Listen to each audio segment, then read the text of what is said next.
Overload. Kita mo? Ang dami. Oo. Tingnan nyo po. Yan. Siya ba? Malasa. Tapos may anting anghang. Oo. Di ba? Kakaiba, no? May sili-sili. Oo, may sili-sili talaga. Mahaba ang hibla, no? O yan, oh. May mahaba ang hibla. Oh. Oo. Like, walang birthday cake.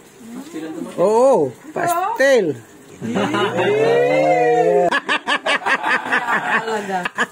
Pastel ang lamia. Wow. Sabi niya parang bigay ko na rin sa mga taong may hirap, sabi niya. Diba? Sa isip-isip. Pastel overload. Yan po ang pag-uusapan natin ngayon. Papasyalan natin to doon sa MTC sa ilalim ng Carlitos. Matatagpuan po ito doon sa may katabi ng ukay-ukay na malaki. Kaya habang kumakain ka, makapanood ka pa at makakapili dito sa ukay-ukayan. Dito pa tayo papasyal kay Kuya Kim. Ang pangalan po ng kanyang kainan ay Rutihan. Rutihan po. Ayan ang sausawan at pampasarap ng pastel overload. Ayan, kikita nyo po, yan po si Kuya Kim. Mabait po siya at magandang magsuporta. Habang piniprepare po nila, yan, sa ibabaw nakikita. Yan po ang rutihan ni Kuya Kim. May mga paninda rin siya na kung ano, kape, pwede ka magkape. Yan po, nilagyan niya na ng mantika ang bigas na mayroon na pong nakahalo na pampasarap at pampakulay ng bigas. Nakita niyo po yan. Pinapaliwanag po ni Kuya Kim na bago lutuin, kailangan haluin na muna ito para maihalo yung mantika dyan sa bigas. At kung maluluto na, yung bigas ay hiwa-hiwalay. Hindi sila magdidikit-dikit dahil nga sa mayroon siyang mantika. Yan, naglalagay po ng plastic gloves si Kuya Kim para malinis at hindi na rin madumihan ang kanyang mga kamay. Tingnan natin, mga kaidiya. Umpisa na si Kuya Kim.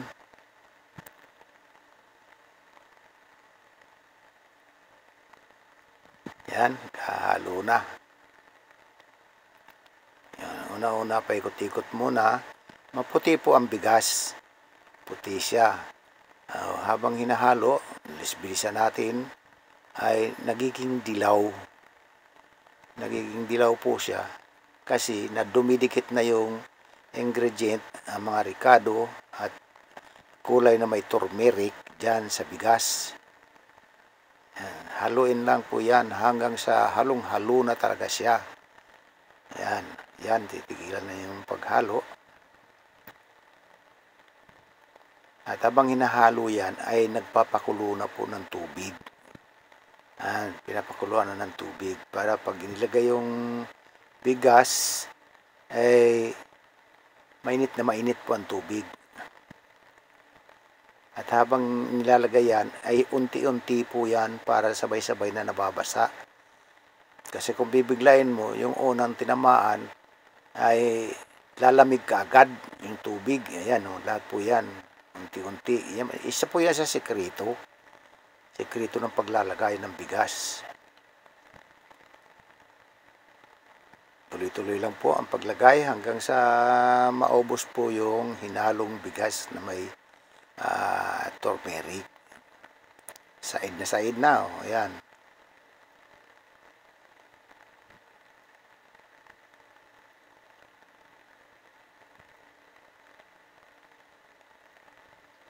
Pag sobra po ang tubig, ay babawasan po natin ng tubig yan para hindi siya maging malapsa o ano, yung parang lugaw ba, matigas na lugaw. Kailangan yan matigas yung mga butil ng bigas. Yung kanin ay buo-buo. Takpan muna natin para kumulo at maluto yung bigas. Hintayin natin siyang mainin. Yan. Habang iniin, pwedeng patayin. Yan. Or pwedeng lagyan ng apoy na maliit para mainin siya tuloy-tuloy. Yan. Tinuturo po yan ni Kuya Kim. Siya po ang Kuya Kim ng MTC. Hindi po yung Kuya Kim ng telebisyon. Ni Kuya Kim na Atienza. Hindi po. Siya po ay si Kuya Kim Panarigan. Yan. Lingon-lingon po muna tayo. Tingnan natin. Sorbihin natin kung ano pa ang ating mabibili dito o makikita na mapapakinabangan. Ayan.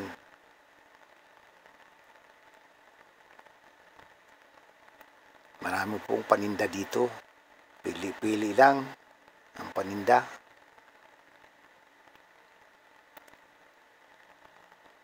Umupo na po si Kuya Kim. Kinuha na po yung bigas. Pastil na bigas. At luto na. Hinanda na rin niya yung lalagyan na styrofoam. Kasi nilalagay niya po yan sa styrofoam. Bali, upgraded na po itong kanyang niluluto na pastil overload. Kasi hindi na po nilalagay sa dahon ng saging. Kasi yung nilalagay sa dahon ng saging, maliit po yun. Ito po yung napakarami. Dalawang cup po ang nilalagay, kaya punong-puno. Kaya sinasabing overload kasi 2 cup po ang nakalagay. Pag kinain nyo po talaga yan, ay busog na busog ka. Tanghalian man, hapunan, o almusal, kahit alin dyan, ay siguradong busog na busog ka. Yan, bilis-bilisan po natin at marami pa tayong ibabalot at marami pa tayong tatakalin. Ayan. Ang bilis. Ang bilis ni Kuya Kim ah. Puga-puga na yan. Ala. Arya. Marami pong magagawaan ang kanyang pastil overload. Ang isang kaldero, tingin ko mga 20 hanggang 40 piraso na pastil. At pag naihanda na po yan, na nalagyan na yung mga styrofoam, ay mag-uumpisa na rin naman ang kanyang asawa maglagay. Yan, maglagay yan. Tingnan nyo, nilagyan na sa ibabaw ng parang adobong manok. Parang adobong manok siya. Ang bango. Yan, masarap. Kung gusto mo pang lalong sumarap, lagyan mo ng tuyo at lagyan mo na sili. Yung kulang ka sa, meron kasing mga tao na ang panlasa ay medyo maalat, lagyan nyo po ng tuyo. Kung gusto nyo na medyo asim-asim, mayroon din namang suka. Gusto nyo maanghang, mayroon din sili, lagyan ng sili. Tuloy po tayo. Yan, lagyan ng lagay para maubos na may lagayan. Pagkalagay po niyan, ilalagay po yan sa styrofoam para hindi siya basta-basta lalamig, mainit pa ho siya. May mga nag-order na po yan, katulad ko. Nag-order po ako ng bali 10 piraso. Iuwi ko po sa amin para matikman. Napakasarap talaga nito. Yan. Dami ng nalagay. Tingnan nyo. Punong-puno. Hindi kayo magsisisi pag bumili kayo. Pero sa quantity, napakarami po quantity, kaya overload ang tawag dito. Quality pa.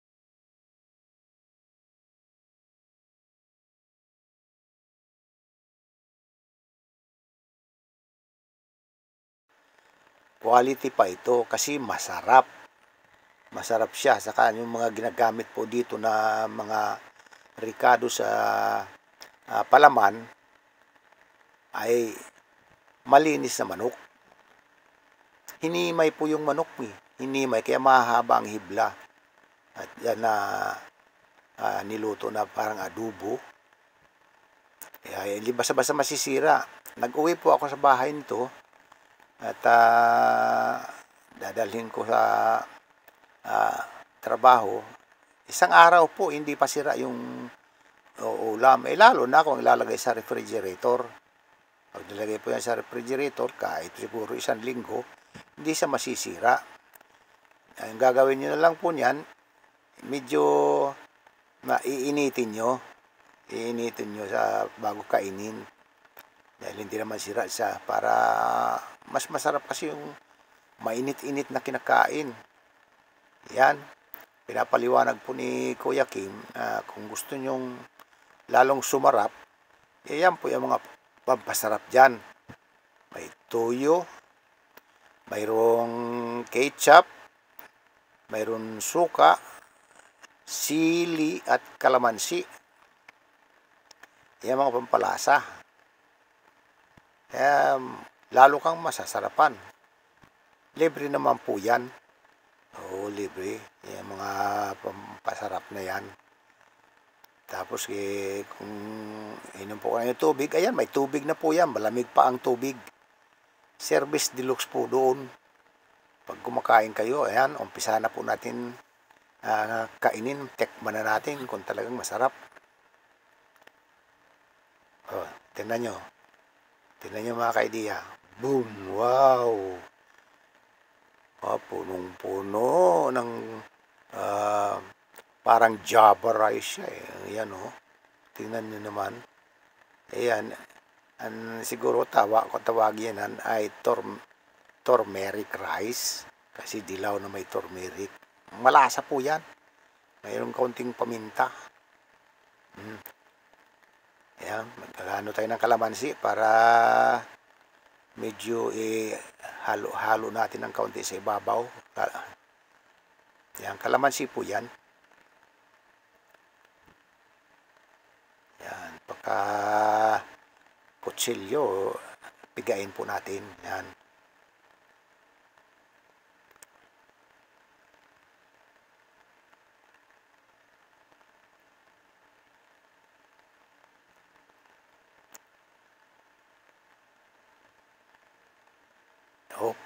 Gusto ko po ng manghang, kaya haluan natin ng sili.